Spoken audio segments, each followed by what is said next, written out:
You're listening to Thunder and Lightning on SuperTalk Mississippi, covering Mississippi State sports like nobody else. With Sports Talk Mississippi's Brian Hadad and Robbie Faulk of On3 Sports.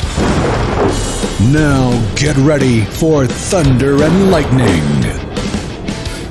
This is Thunder and Lightning here on SuperTalk Mississippi. Brian Hadad and Robbie Faulk here with you on a Tuesday morning. Thanks for joining us here at supertalk.fm or wherever it is that you get podcasts from. We appreciate you guys out there, our great listeners, especially our servicemen out there taking care of us. Want to thank our sponsors over at Strange Brew Coffee House and Churn and Spoon Ice Cream. Start your day the right way with a trip to the drive-thru. Over at Strange Brew Coffee House here in Starkville, or at Brupolo over in Tupelo. It would be a little weird, Robbie, if Brupolo was in Aylesville. That would be a little weird, I guess. We had a lot of listeners. I bet we got a lot of listeners in Aylesville. If you had a brewery there, well, yeah, that might make a little more sense. I'm willing to guarantee it, actually, that we have a lot of listeners in the Aylesville area. Where is this? About 5 minutes outside of Oxford. Oh, yes. So, we have a lot of Ole Miss listeners from Aylesville. Oh, you know we do. You know the Rebels love us. As always, a reminder that Robbie and I don't play the rent-free game. You just put our money in our tips, and we'll be happy to keep talking about you. Wherever you are. Well, that remains to be seen. They like to talk about the money that they have, but do they actually have it? I don't believe you guys. I don't believe you have any money. I believe that you're actually poor. You had some money, you'd give it to me and Robbie. Yeah, if you really got it, put your money where your mouth is. Literally. Right. Yeah. Wherever you are in our great state, you can enjoy Strange Brew Coffee each and every morning. It's just a click away. It's at strangebrewcoffeehouse.com. The Mississippi Beef Council wants to remind you that beef, it is what's for dinner. This weekend, if you're going to be cooking out, nothing beats the sizzle of beef on the grill. And if you're not cooking out, well, let somebody else cook that beef for you. So many great steakhouses across the state of Mississippi. You want to try them all, I know, but try the one nearest you and work your way out from there. Wherever you live in Mississippi, I know there's a great steakhouse just down the road from where you are. Beef, it's what's for dinner, thanks to our friends at the Mississippi Beef Council. College Corner, collegecornerstore.com. That's the place to find the maroon and white merchandise that you are looking for. I know you're looking for it. It's certainly there to be had. So many great options at College Corner with the logos that you want, the state script, the interlocking, the M over S. It's all right there at College Corner. 2 locations in the Jackson area, Ridgeland by Fleet Feet, Flowood by the Half Shell, or you can shop online, collegecornerstore.com. Restaurant Tyler is Starkville's flagship restaurant for lunch, dinner, or Sunday brunch. The best meal in town is always at Restaurant Tyler. My New Year's resolution to eat more Restaurant Tyler. I didn't eat there last week, so I got to make up for that this week. Robbie, would you like to go to lunch maybe one day at Restaurant Tyler? That's a tough one. Yes. If women's basketball, are they here? They're here Sunday, so they're probably not here Sunday. Okay, so yeah. We have a fairly wide open week here. The men are on the road. The women are playing on the road Thursday. Mm-hmm. It's wide open. Well, you let me know. I'm wide open. I'm wide open. Okay. Great news, everybody. Robbie and I are going to figure it out this week. You should too. Eat at Restaurant Tyler. Priority One Bank, 16 locations to serve you throughout Central Mississippi. Let PriorityOneBank.com be your guide and show you not only where they're located, they're going to show you how they're going to help you manage your money, invest, and prepare for the future. Now more than ever, it's so important when you have questions about your money that you be able to get answers and get them quickly and get the correct answers. That's what you can't get that when you're talking to somebody who doesn't know anything about you. When you work with Priority One Bank and you're working with a local bank, then you have that relationship. Then you have people on your side who know who you are and what you're about. Let Priority One Bank make you their priority. You know, College Corner and Maroon & Company have given us some swag in the past, and well, I'm sure we've gotten a free meal at the Restaurant Tyler and Two Brothers every now and then. When's Priority One going to give us some money? Just open me an account, open an account for me, put some money in there, call it a day. Yeah, shoot your shot. Yeah, it's worth a shot. The problem with the banks is that would be somebody else's money that they're giving us. So if you haven't been paying attention to the financial state of this country, everybody's got everybody else's money. Nobody's got their own money anymore. You think Elon got all his money? That's somebody else's money. You know, we talk about, in 2025, it's all about, your truth and my truth. Yeah. My truth is that, I believe that we should be able to print our own money. and use our. I mean, it's just paper. Like, So why can't I just print it from my house? And we need to get a nice maybe new laminate printer it or something. from Advantage Business Systems. They're going to send us a printer or a copier or something. Yeah, why not? Ask for everything you can in this climate, my friend. A closed mouth does not get fed. That's correct. Please remember that. I mean, that's one thing that my dad always taught me is if you want something, ask for it, son. Mm-hmm. The Lord's telling us in the Bible that what we seek, we should ask for. Now, I don't know if it applies to worldly things, but people take scripture all the time and make it whatever they want to be. So, why not? Why not apply it to our lives here? If we want some free money from the bank, we should have it, dang it. I think that's very, I don't see what's unreasonable about that request.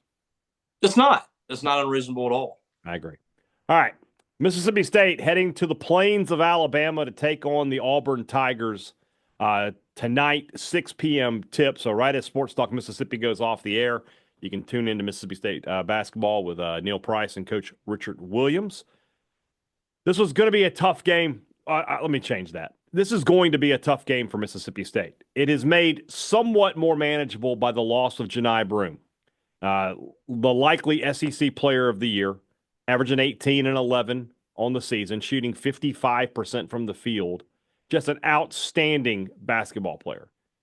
Even with him gone, there's still 5 players on this Auburn roster who average double figures, led by Robbie's absolute favorite player in all of SEC basketball, maybe in all of college basketball. Everyone's favorite. Maybe of all time, Chad Baker-Mazara, 13 points a game for him.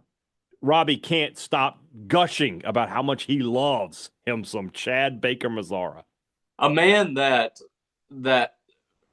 turned DJ Jeffries into a street fighter. I mean, DJ Jeffries he was ready to go.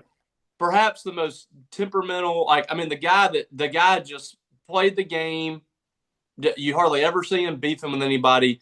He was ready to come to blows with Chad Baker-Mazara last year.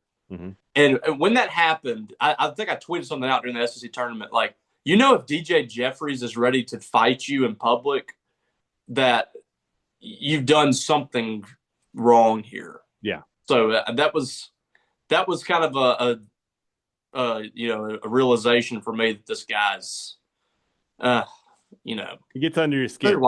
I had a great tweet. I don't know if I tweeted it or if it was just a joke I made in one of our group texts, but I said, earlier this season when Auburn played Duke, it was the first time in Duke history that the most loathsome player on this court wasn't playing for Duke. Right. Because exactly. Baker-Mazara was out there. There was no major league heel for Duke this year. I mean, I guess is Cooper Flagg on the list? He's so good.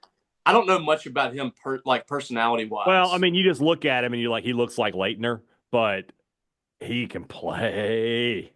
I remember seeing his highlights when he was like a sophomore in high school, and it was just like, what? I thought he was a senior. Yeah. You only have to watch Duke play for about 5 minutes to see why he'll be the first pick of the draft. I mean, you don't have to watch long. But no, I think when you look at this game, it's hard to look at the number one team in the country and say, even when they lose their best player, it's a winnable game. Right. And that's how I look at Auburn. They're losing a guy that's averaging 18 a game with 11 rebounds. To me, he is right there with one of the top post players in the country. I think he has, if he's healthy, he's a guy that has a chance to be a National Player of the Year candidate. He's legit. So, taking him out, I think, is a huge hit, but it's such a deep team. And Bruce Pearl is such a great coach. He's very good at roster building and putting players in the right roles, and they play hard for him. They're a very difficult team to, really game plan for because they can do so many things well. And we talk about Chad Baker-Mazara, and he gets under people's skin. He's almost like a henchman, if you will. Mm-hmm. But he's a very good basketball player. He can score the basketball. He can defend. He can dish it. who does a little bit of everything. And guys like that, they're tough. And I think, Dylan Cardwell, I like what he does from a physicality standpoint. He's not a guy that's going to come in there and put up a lot of points for you, but he's going to come in there and he's going to block shots. He's got long arms, a lot of length down there in the post. I don't think that he can replicate what Janai Broome does, but I do think that he can still hold his own down there. Mm-hmm.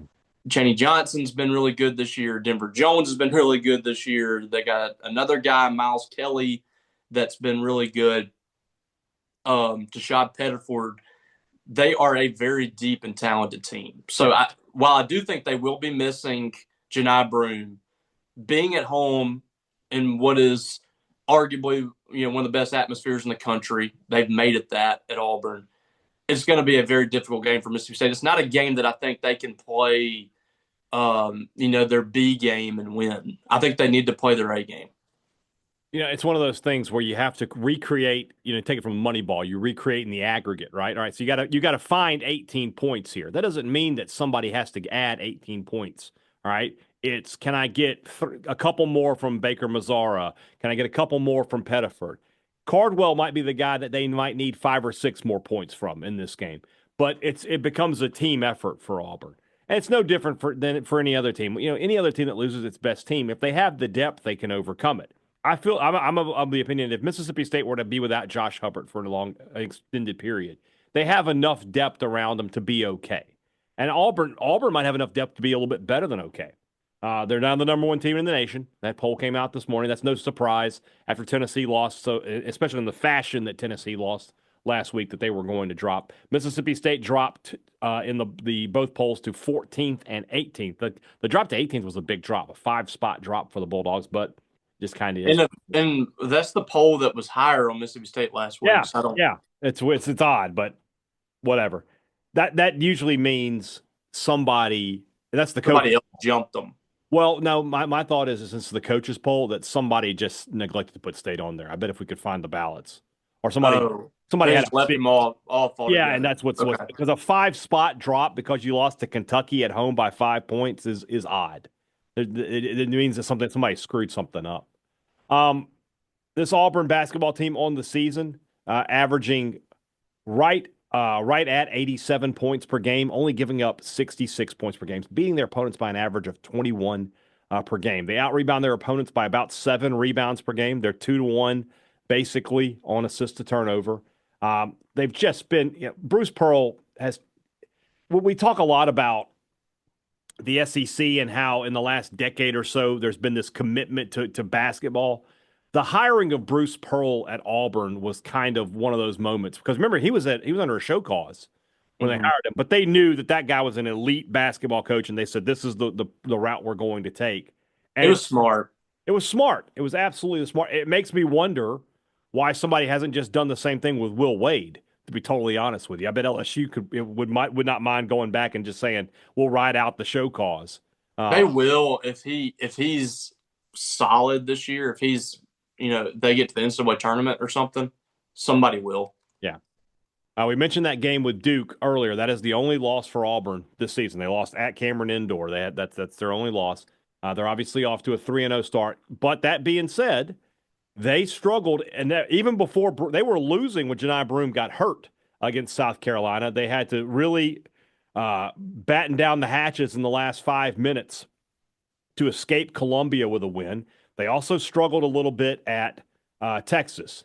Their first home game of the year was against Missouri. That was at home. They won by 18 points. So home and away, obviously it's very early, but 2 road games, close wins, 1 home game, blowout win. Mississippi State's going to be in a situation where, I think mentally, you mentioned this. I think we were just talking off air and you mentioned this, but the mental toughness of this team, the leadership on this team, leads you to believe that they shouldn't allow Kentucky to beat them twice, right? They should be able to bounce back. And if they lose, they lose, but it won't be a situation where they come out flat. They look unprepared. They look unready to play in this game. The home atmosphere is obviously a huge deal. You mentioned Auburn has become just a viper pit for opposing teams. But if any team can go in there, a team with the leadership, with the upperclassmen, with the experience. I mean, these guys haven't all played at State, but you got Hubbard and Matthews have played in the SEC.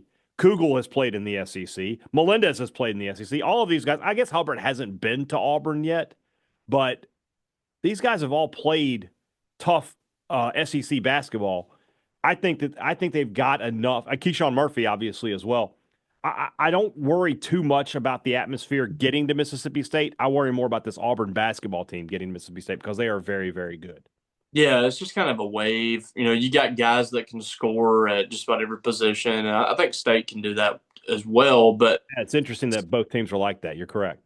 It's been kind of like it's crazy. Like guys fluctuate a lot on this roster for Mississippi State. Like you'll have a guy like Kugel score 0 points one game and score 20 the next. Mm-hmm. They got to get a little more consistency out of these guys where you can expect almost every game that Riley Kugel is going to be really effective for you, or Josh Hubbard. I think we're getting there. I think R.J. Melendez, every game, I feel like we know what we're going to get from R.J. Melendez. It might not be 15 to 18 points, but I know I'm going to get the effort on both sides of the ball. I know he's going to do some of the little things right. We're seeing that with Claudell Harris, too. It might not be a 20-point game from Claudell Harris, but he's going to get 5 to 8 rebounds. He's going to defend. He's going to do a lot of little things. Cam Matthews, the same way. If you can get that from Riley Kugel and Josh Hubbard every ball game, now you're really talking. If you're getting the same kind of stuff from those guys and it's not so up and down, you're in really good shape. And I think it's been more Kugel for the most part. I mean, Hubbard, I know, has had his shooting woes at times, but he's still got this in double digits every game, and he's taking care of the basketball as well. Kugel had that rough game against Vandy. I really believe he was going to have a huge game against Kentucky. That's what's really frustrating about how that played out. I haven't heard anything yet on Kugel's status, but I don't think it's anything serious. He should be able to play against Auburn. I'm not 100% on that just yet, but if you got Kugel, then you have a fighting chance. I don't know if Mississippi State wins this game without Riley Kugel, because I think you need all hands on deck here, and that's going in knowing that you don't have Kanye Clary, by the way. I think we can all kind of just push the Kanye Clary idea to the side, and if he comes back, great. But we should all expect that Mississippi State doesn't have Kanye Clary for the rest of the year. Mm-hmm. But if you got Kugel in this game, I think State has a fighting chance. It's just going to be so tough. This team, they lost a game to Kentucky at home last year, mm-hmm. and that's their only home loss in the last two seasons. They lost 70-59 to Kentucky, a game that they still defended fairly well. That's a Kentucky team last year. You remember, they could really shoot it. They could score a lot of points, a lot like this year. And they held them to 70 and lost. Mm-hmm. This is a very tough place to play. I'm not going into this game, expecting Mississippi State to win by any means, and I would be a little surprised if they did. But it's not a 0 for me. It's not a 1% chance. It's a fighting chance, right? And that's all you can ask for going into a game against number 1 on the road. And I'll be honest with you. I would have said fighting chance before the Broome injury. Yes. I would have said, I'm not, my head doesn't come off my shoulders if State goes to Auburn and win before Broome got hurt. Now that he's injured, you have a real opportunity to get this game. Now, I am in agreement with you that I think Auburn will find their way to a victory in this one. I think State comes up a little bit short, but there is going to be a real opportunity for State to go out there, get some early momentum, quiet down the crowd as much as you can. I don't think you can silence that crowd for the whole time unless you really put it on Auburn. But as you mentioned, when's the last time that happened? Yeah. So this should be a really good game. I think it can be back and forth. I think State comes up a little bit short in this one, but I won't be totally surprised if the game goes the other way and State finds their way on top. And if that happens, and the key thing to me is surviving this little stretch here. These next 3, basically. Yeah. Because you get South Carolina before you play Alabama, so you bounce back a little bit. But in this 3-game stretch of at Auburn, Ole Miss at home, at Tennessee, you have to win at least one. You need one. Yeah, and you should be able to beat Ole Miss. That series, it usually splits. It's usually the home teams that win. If you win that one, fine. But if you can find a way to get 2, if you could win tonight, if you could win next week against Tennessee, and you're 2-3, which means you're 4-2 playing South Carolina, should be 5-2 after that game. You're in a good spot. Great shape. Because you're only at that point you've played 7 games. You've got 11 remaining. You just need, if you get 4 more wins, you're at 500. You go 4-7 the rest of the way. You're 500 in the league. You're probably a 4 seed at worst. The big thing to me is you got like Texas and LSU at home on the schedule. Mm-hmm. A&M is kind of a borderline game, I think. That's a game that if it was played in College Station, I would definitely side with A&M, but it's at home. So that's big. That takes away a potential road loss possibly. Florida is at home, and Missouri's at home. So, like, all the games that could really trip you up, you're playing at home, I think. Now, you do got to go to – and Alabama obviously is at home, but you do got to go to Georgia and South Carolina, who put a scare into Auburn. That's not going to be easy. But the road games aren't, like, super daunting after you get through in Knoxville. The rest of your road games, there are winnable road games, and that's kind of the key this year is you've got to take road games. It's really the key every year, but more so this year with the SEC so deep, you've got to be able to steal those road games when you get an opportunity. And State's going to have an opportunity to take road games this year, several of them. They got one in Nashville already, and then, we'll see it with Auburn and Tennessee. And then you look down there, Georgia's really good this year. That would be a massive win if they could get that on the road in a few weeks. Ole Miss and Oxford, that's going to be a tough one. Oklahoma, you got to win that one. They might end up being the worst team in the league when it's all said and done. Who knows? And then Arkansas and Fayetteville, hopefully they don't figure it out. John Calipari, a lot of times, it's tough for him to just – I don't know how many times we've seen his teams just – completely fold up. He's had a couple of bad seasons at Kentucky, but it just doesn't happen very often. This team looks like they're kind of fighting it right now. I wish State was playing them early on in the schedule instead of the last game. Yeah. Because you're going to be rolling the dice there. That could be a team playing well. There, yeah. Yeah. Or it could be a team that's completely turned on each other and the fan base is ready to fire Calipari after 1 year. Yeah. You just don't know. But after the stretch, the schedule, I would say, softens up a little bit. It's still going to be very difficult, but you get through this with 4 or 5 wins. Like you said, if you get to that Alabama game, you have 4 or 5 wins in the SEC. You are sitting pretty the rest of the way to start really stacking a resume to have a great number in front of your name for the NCAA tournament.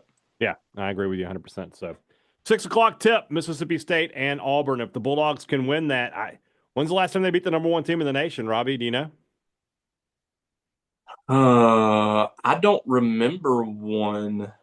Trying to think.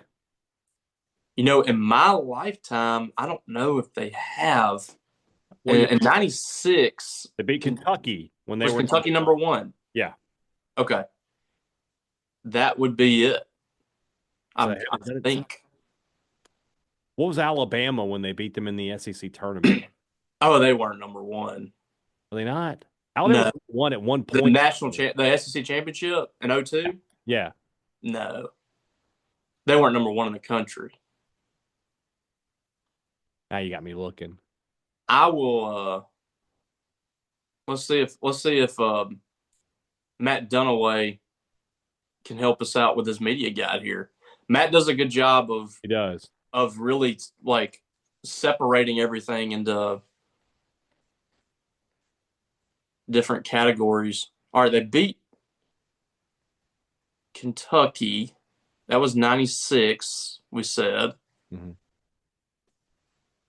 Let's see. Kentucky was number 2.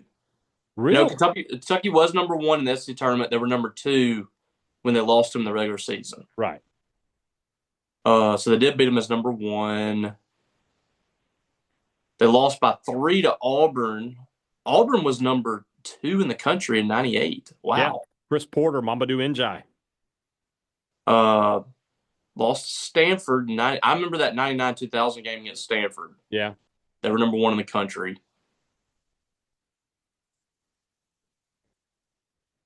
I don't know. That might have been it. Been a long time coming. We'll just put it that way for Mississippi. 96. Feels like 96. Shout out to Noah Mashburn, new father. Don't. Shout out to Noah. Glad his baby is healthy and happy. But no, we won't. We aren't going to. No. Don't do that. All right. Let's move into the rest of the show. That's brought to you by our friends over at Nope, it's not. It's brought to you by our friends over at Two Brothers Smoked Meats in the heart of the Cotton District, the place to find smoked Southern soul food. You know, I would tell you we also should go to Two Brothers this week too, maybe. Or you know what? We were at Two Brothers Saturday. Yes. I think it's time for another older brother trip. Yeah, I have not. I was going to say, I haven't been to the older brother in a few weeks. Yeah, I'm craving the fanciest of sandwiches. I saw the picture of the pork chop.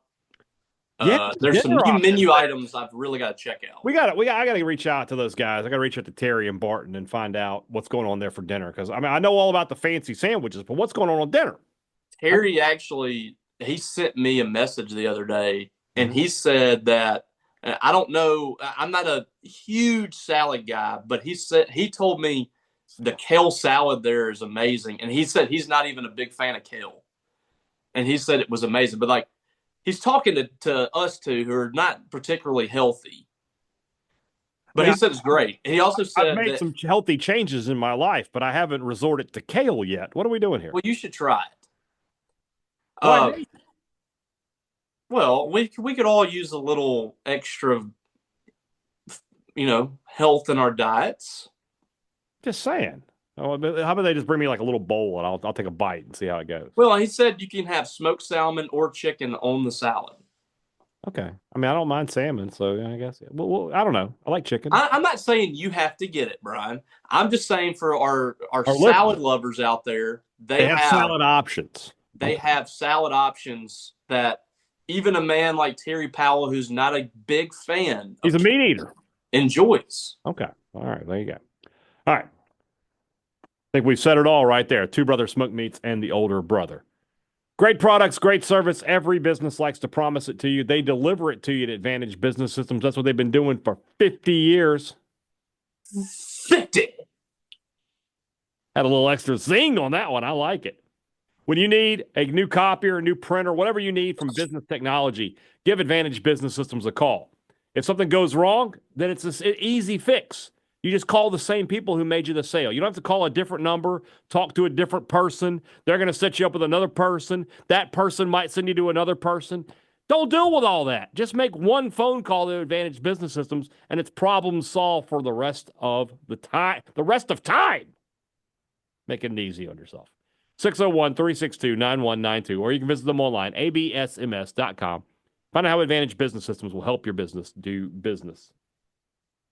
Before you go to the game this weekend, before you go to Mississippi State versus Ole Miss in the Hump on Saturday or Sunday, make sure a trip to Maroon & Co. has happened as well. Get yourself some new MSU gear, pullovers, hoodies, sweatshirts, or if you want to go ahead and start getting ready for the warmer temps, polos, T-shirts, it's all right there at Maroon & Co., and we can save you some money with our promo code. Thunder15, 15% off regular price. Some exclusions do apply. Next time you're in Starkville, make sure you head to Maroon & Co. Also, a quick plug for myself. I will be on the D1 and Done pod today. Actually, I was on it Monday, and they're going to release it, I think, today. So with our old friend Robbie Donahoe and his cohorts over there talking college basketball, we called out one of his guys for not ranking Mississippi State. Dusty. Why don't you come on the podcast? I was like, I'll be happy to. Dusty put us in his poll this week at 25. Like, at that point, I don't need your pick. Just leave us out. I don't need your little sympathy vote, Dusty. So I'm going to go in there tonight. I'll try to handle my business with those guys as well. Let's talk football. Yeah. Real quick. Yeah. The state has won 2 games against number 1 all time. 96. 96 and 1959. Oh, I was gonna say You wouldn't have known. You wouldn't have it's got to be known. Kentucky though, right? Kentucky. Yeah. Babe McCarthy, 1959. Haley Howe. 66 to 58. 19 what 9? 50. Oh, okay. There we go. 50. 50. Let me see where that was. That was at home. This would be the first win ever. That might be the on the road game. Yeah, I bet it would have been. Yeah. This would be the first win ever against number 1 on the road. So beating them at home, beating them on a neutral site, this will be the first road win. Yes. Okay. Well, we'll see what happens. All right. Robbie, we were talking yesterday about portal recruiting and things like that. We talked about, the junior college kid, Lawton, coming in for a visit. But it feels like outside of maybe him committing, maybe if Anthony Evans goes ahead and commits, this roster just kind of is what it is at this point. This is your 2025 Mississippi State football team. I know they've talked about getting some guys in the spring, but you and I discussed it yesterday. I just don't have a lot of faith there's going to be quality options out there for you. In terms of guys who are going to make an impact, you're starting 22. They're on the roster right now. It would be a surprise to see something otherwise. So based off of what you know about who's in, who's out via the portal, who's coming in from recruiting, a second year for some of these guys, and maybe how they can develop. What's your gut reaction, gut prediction for Mississippi State football 2025? Yeah, I'll have to see it play out a little bit in the spring. But for the sake of this podcast and the question, and not just like cutting you off right there and let's just like run off to the sunset, I think they have a roster that's capable of getting back to bowl eligibility. There's some people that don't believe that. That's fine. I think that they're going to get what they normally get, or at least somewhere around it, from their wide receivers. I know that it's unproven right now, but Jeff Lebby has had production from the slot position his entire career, and his wide receivers have been productive every year. And the running back group, I believe, is the best. I think it's the best group on the team. I think it's the best room that they have. Davon Booth and Fluff Bothwell, and also you have Johnny Daniels, Xavier. It's a loaded running back crew. So the running game this year should be really good. I feel like offensive line is going to be better. I know it wasn't good this past year. I don't know if it's going to be great or not, but I think it'll be fine. Mm-hmm. So from an offensive standpoint, I think they're going to have enough there. They should be pretty good. And I think the defense is going to be improved. How improved, I don't know. But I think it's enough. I think this team will be good enough to kind of get them back to the level of respectability. 5-6 wins is a possibility. Being more respectable and being where we thought they would be last year, I think, is where I'm maneuvering now. And like we talked about on Monday, I really think that whatever else you add is just – you have to expect that it's just going to be depth at this point. It's going to be very tough to get a difference maker in here at this point, but hopefully you can go out there and find a cornerback or an offensive lineman that's a starter type that can help you. So the way that I look at it now, with what's kind of hanging in the balance, and Anthony Evans or guys like that, I think that, if you're able to add Anthony Evans and get this JUCO cornerback in, I think this is a team that could contend for a bowl next year in year 2.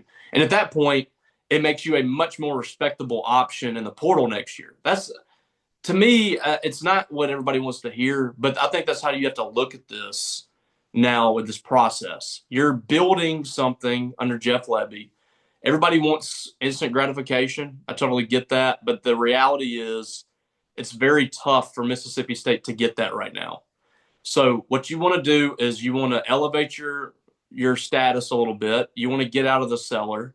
You want to get away from that 2-10 red flag and show that you're improving and show that you are a destination for guys next year. It's going to be a lot more manageable to go out there and recruit difference makers in the transfer portal a year from now. But I think there's no question the roster has improved in the offseason. If you can't see that, then you're just looking for something bad. I think the roster has been improved as a whole. There's position groups that haven't gotten better, but the roster as a whole is better. The floor has risen for Mississippi State in the offseason. So for me, when I think about it, I agree with the premise of what you just said, right? The floor has been raised. This is a more talented roster this year than it was last year. Now, I still will never buy into the idea that last year's roster was so untalented that 2-10 was almost the best that could be done. Never going to get better 2-10. 100%. To me, the difference in this year is going to be about coaching. Now, you talked about Lebby, and I agree with you that through the years, no matter the personnel, he's been able to get production. He's been able to get guys their numbers. If Shapen is a good enough quarterback to run this offense.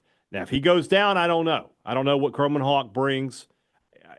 He doesn't have a lot of experience. I think the talent is there. I love the running backs, no question. The receivers, there's a lot of questions there, but there's also some potential there. I agree with your assessment of Aiden Williams. I think he is potentially a very good guy. And if nothing else, they've added a lot of speed that they haven't had in years past. And so they have the potential to turn small plays into big plays. Offensive line, they added enough there to make me think they should be a little bit better. And I think Phil Lodeholt is going back to coaching. I think he's an upgrade from a coaching standpoint because he's going to have more familiarity with the system. He's worked with Lebby so much. I think he should be good there. And then there's defense. And Coleman Hutzler is still the coordinator. And yes, I agree. They did a much better job in getting talent in. And he has upgraded the talent. And his reputation as a recruiter, I can see where it comes from. But this is still the same guy who defensively could not get anything right a season ago. Still David Turner on the roster. His defensive line last year was atrocious. Still Corey Bell on the coaching staff. His cornerbacks last year were not great. And then he didn't go out and really recruit a difference maker there. So to me, the question I have to ask is Coleman Hutzler going to take a step forward this year as a coordinator? And by doing so, bring his other guys with him. And I just don't know the answer to that. So when you ask me, what's your gut on this? I say 4-8. And it could be an improved 4-8. But I don't know what Arizona State's going to be. People are going to say, well, they lost Scadaboo and blah, blah. They last year, their portal recruiting was nothing to write home about. They just got the right guys. They didn't go out and get super talented guys. So I don't know if you can beat them. I don't think you can beat Texas. I don't think you can beat Georgia. I don't think you can beat Tennessee. I don't think you can win at A&M. I don't think you can win at Missouri. So, can they win at Florida? Can they win at Arkansas? Can they beat Ole Miss? Those are your swing games right now. I think they can beat Southern. I think they can beat Northern Illinois. They'll certainly beat Alcorn. So there's 3. Can you win 2 of your swing games? At 5-7, you're really moving in the right direction. You get all 3 of those and you're 6-6.